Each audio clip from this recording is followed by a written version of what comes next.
أسوأ 10 أنواع من المشاعر ممكن تمر بيها في حياتك.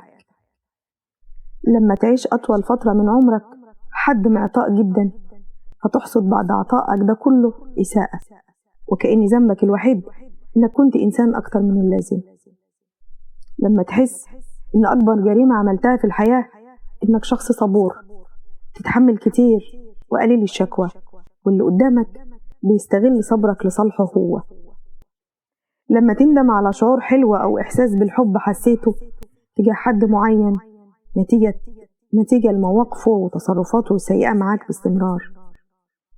لما تحزن وما تلاقيش الإيد اللي تطبطب عليك، ولو طبطبت النهاردة ما تكملش معاك بقية العمر نتيجة للظروف أو تغير النفوس.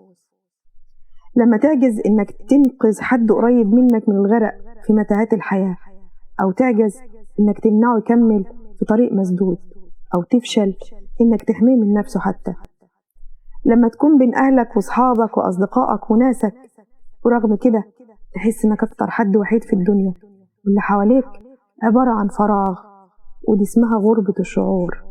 غربة النفس، المغترب عن نفسه ده حد ضايع بين الفواصل، لا قادر يوصل للشيء اللي بيتمناه، ولا قادر يكمل مع شخص بيحبه، مش عارف يلاقي حد ولا شيء، لأنه من الأساس مش لاقي نفسه، محبوس جوه زنزانته.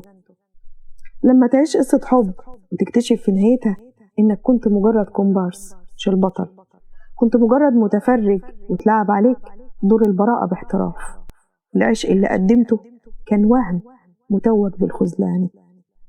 لما تعيش الظلم من أقرب ناس ليك ويموت فيك دفاعك عن نفسك.